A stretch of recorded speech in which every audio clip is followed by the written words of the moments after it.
southeast of Vietnam.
So much for your waiting. Okay?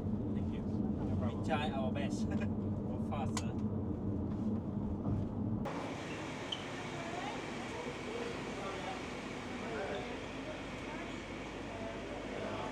Chúc mừng năm mới. Chúc mừng năm mới, Happy New Year. Happy New Year.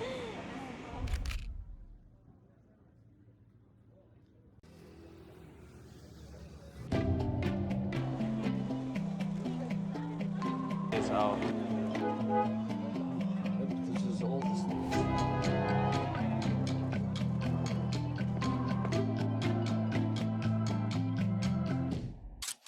Years of history, 4,000 years, and we are visiting the Khai Dinh Mausoleum. Okay, for the Nguyen dynasty, they have 13 kings. This one number 12. Number 12. His son, the last king of Vietnam. His son. Okay. So this one's one of the smallest tomb in the Nguyen dynasty. The other king's tombs very big one. This one only 6,000 square meters. Yeah, normally for the king's tomb about 10 hectares to 20 hectares. Very big one, right? This one is very small. What's the most expensive ones? And too costly. Also, it takes a lot of time to finish. It took about 11 years to build this one. 11 years. 6 years after his death. Okay?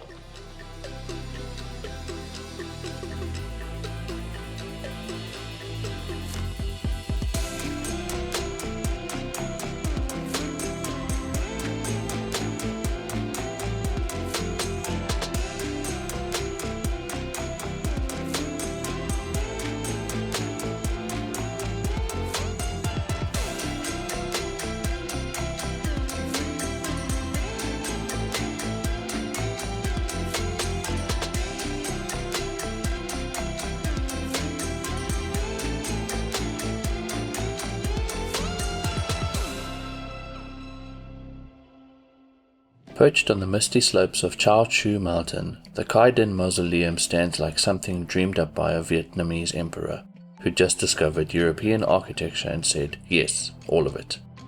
Completed in 1931 after 11 years of construction, this was the final passion project of Emperor Khai Dinh, Vietnam's second last emperor and possibly its most flamboyant. After a trip to France, Khai Dinh came back obsessed with European styles. His tomb? Bold mashup of East meets West, dragons at the gate, stained glass in the ceiling, and enough cement and mosaic tile to make a palace jealous. Think Gothic cathedral meets Vietnamese imperial fantasy. Now, funding all this wasn't exactly cheap. Khai Dinh raised taxes so high to pay for it, people started calling it his ego in stone. But to be fair, what an ego. Inside the tomb dazzles with gold, porcelain and a bronze statue of the emperor himself, cast in France, gazing out like he's just won an Oscar. Love him or loathe him, Khai Dinh left behind one of Vietnam's most striking and unusual monuments.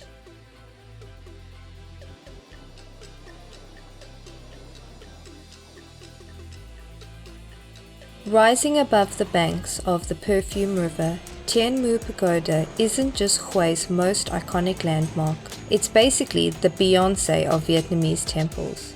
Elegant, historic, and always photogenic.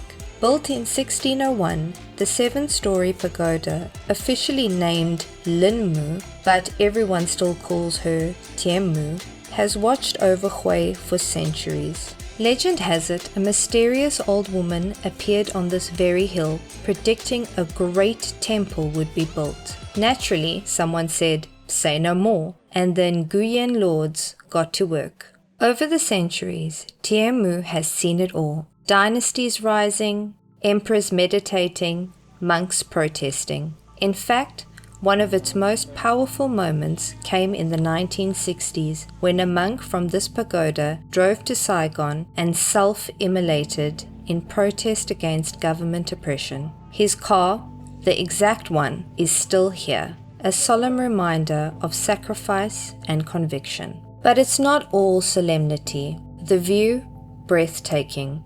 The gardens, peaceful. The atmosphere, zen with just a hint of incense and enlightenment. Thien Mu isn't just a temple, it's Hue's spiritual heart, wrapped in history, legend, and just enough mystery to make you wonder what the old woman knew.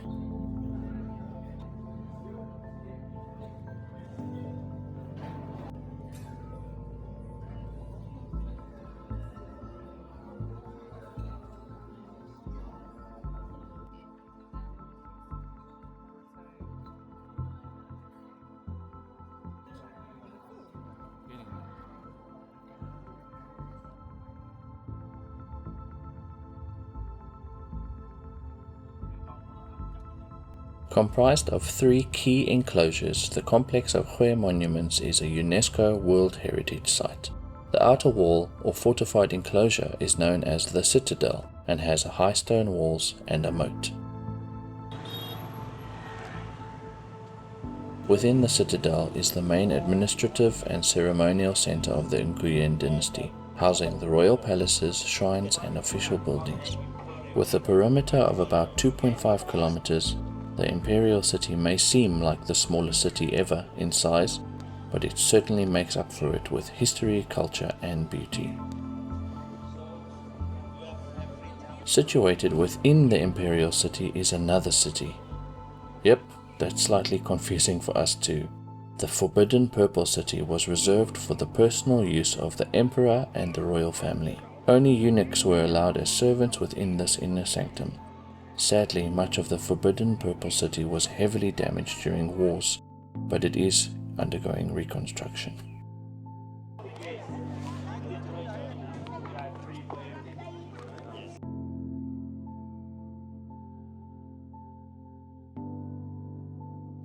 The Thien Tanzinne, I hope I'm pronouncing that correctly, or the Palace of Supreme Harmony, served as the principal audience hall within the Imperial City of Hue, a space meticulously designed to project the Emperor's supreme authority and the desired harmony of the cosmos within his realm. Functionally, this was the stage for the most significant imperial events.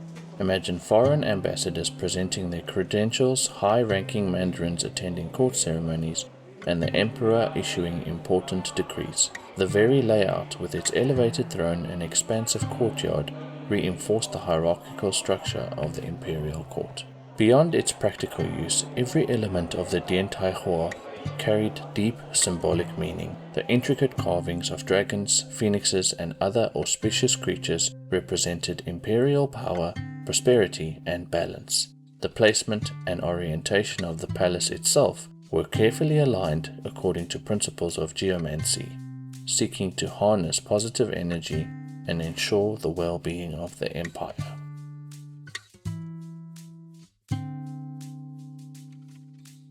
The vast open space of the courtyard was not merely for processions. It symbolized the emperor's connection to his people and the expansive reach of his influence. The multiple tiers of the roof, a hallmark of important Vietnamese architecture, signified the palace's high status and its connection to the heavens. In essence, the Palace of Supreme Harmony was more than just a building. It was a carefully constructed microcosm of the imperial order, a physical manifestation of the emperor's role as the Son of Heaven, mediating between the celestial and earthly realms and striving for supreme harmony within his kingdom. It's named the Forbidden Purple City because its name carries echoes of celestial grandeur and earthly authority, far beyond a mere description of color. The term purple in its name is deeply rooted in ancient Chinese cosmology. It evokes the Purple Palace, or Ziwei Yuan, the celestial enclosure surrounding the North Star. In this ancient understanding, the Purple Palace was seen as the dwelling place of the celestial emperor. Thus, the earthly emperor and his imperial abode were intentionally named to mirror this divine order. The Tu Cam Tan, or Forbidden Purple City in Vietnamese, which I hope I pronounced correctly, was conceived as a terrestrial reflection of the celestial emperor's realm, a potent symbol of his divinely sanctioned power and mandate to rule. This connection between the earthly and heavenly realms was fundamental to the imperial ideology. The designation forbidden, much like its English translation suggests, speaks to the sacred and exclusive nature of this space. It was the private domain of the emperor and the imperial family, a realm set apart from the everyday world. Entry was restricted, emphasizing the emperor's supreme status and the sanctity of his residence. Therefore, the name, the Forbidden Purple City, is not simply about hues or exclusion. It is a profound statement linking the earthly ruler to the cosmic order, a testament to the enduring power and symbolic richness embedded within the very stones of this historical treasure.